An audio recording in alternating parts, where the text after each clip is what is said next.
Today we are at Dover Castle and we're here to look at the secret tunnels underneath this castle in the White Cliffs of Dover that were used as the headquarters for Operation Dynamo and the evacuation of Dunkirk.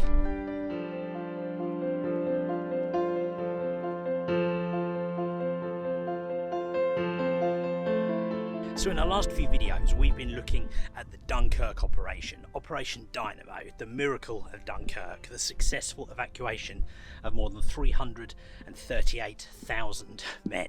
Well, today in the last part of my Dunkirk series we are here at Dover Castle. Now you might be thinking, Rob, why are you at Dover Castle? That's a lot older than World War II. And you'd be right, this castle was built in the 12th century by Henry II. However, it's been used in pretty much every military conflict that our country's been involved in since that point. It was used in the First World War, in the Great War, and it was used in the Second World War as well. It is right here at Dover Castle, underneath this, over towards the front. So what you have here is you have kind of the castle behind me and the tower up here, and then down towards the front, this is the coast. And down there is where we have the famous White Cliffs of Dover. And in that cliff face, underneath this castle, we have a whole network of secret tunnels. It actually goes on for miles. We're only going to see a smaller section of it today, but it goes on for miles, all the way under here. Some parts of it were used as a hospital, and some parts of it were used as the headquarters of Vice Admiral Winston Ramsay when he was right here leading Operation Dynamo and the evacuation of Dunkirk, 20 or 25 miles away across the English Channel.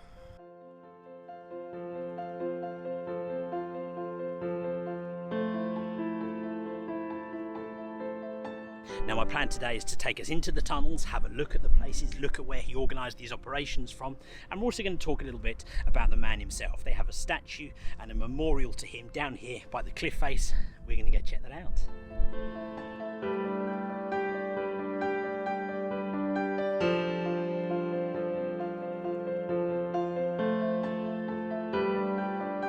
Vice Admiral Winston Ramsay was in the Navy in the First World War. He actually retired in 1938, but in 1939 Winston Churchill convinced him to come out of retirement due to the growing threat of Nazi Germany and the pending war. He was posted here to Dover Castle to oversee the Straits of Dover, the defence of the south coast and the sea operations going on right here. But it was in May in 1940 that he was brought in to command one of the biggest operations of his career. As the crisis in Dunkirk was developing, he was put in charge of Operation Dynamo, the evacuation of troops stranded on the beaches of Dunkirk. Now, Vice Admiral Ramsay's quarters, his headquarters, were based in secret tunnels in the cliffs below me, right here at Dover Castle. Today we're going to head down, we're going to have a look, we're going to see where he commanded these operations from, where he worked, where his team worked. Now, when I get down there, there's going to be some filming restrictions on what I can and can't film, so I imagine a lot of it I'm going to have to film clips and add voiceover to show you guys, but we're going to head down there in just 1 second. Before we do, they've actually got a monument, a statue of Vice Admiral Ramsay here on the coast. It's literally in the background behind me. We're going to go down there and check that out first.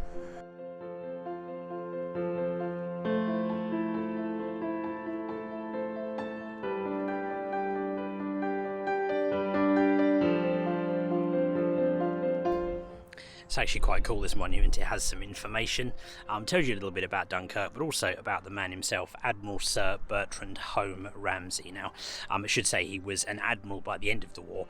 At the time when he was actually here overseeing the operations of Dunkirk, he was Vice Admiral, but here is the statue of him right here by Dover Castle.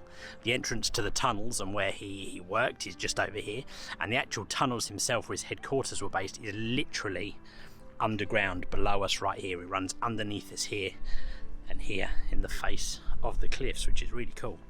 They also have quite a cool thing on the ground here at the monument that kind of maps out the English Channel and kind of shows you where, like you can see where Dunkirk was, and then across to Dover, and you can see how this really is a narrow part of the English Channel here compared to where it's wider both sides. This piece here, the Straits of Dover, is quite a narrow crossing point.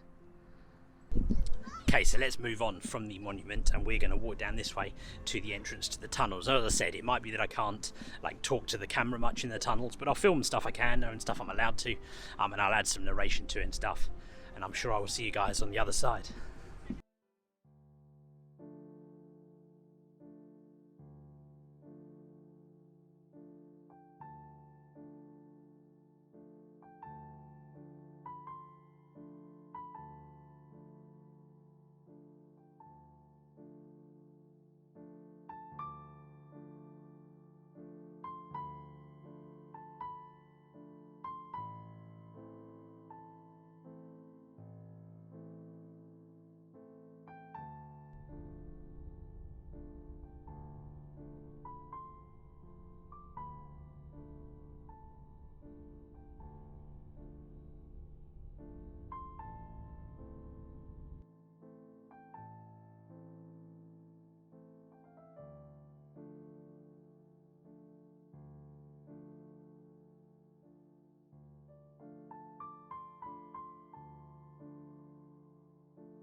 So Vice Admiral Ramsay led a successful operation. It's been described as a miracle since then. He saved more than 300,000 men from the coast and the beaches along Dunkirk. An operation that would be instrumental in the future success and the survival of Britain in World War II. From then he went on, he oversaw Operation Neptune, which was the naval side of Operation Dynamo and the naval invasion on D-Day. A huge operation in itself, but it's potentially argued that Operation Dynamo was more important in terms of how the war turned out. Now, sadly, Admiral Ramsay, as he was by the end of the war, was actually killed in a plane crash in 1945. So he never really went on to see how significant his achievements would have been. But nonetheless, he was instrumental in World War II, overseeing Operation Dynamo. Now, I hope you guys enjoyed my series about Dunkirk. I tried to do a few videos. We did some in Dunkirk, of course.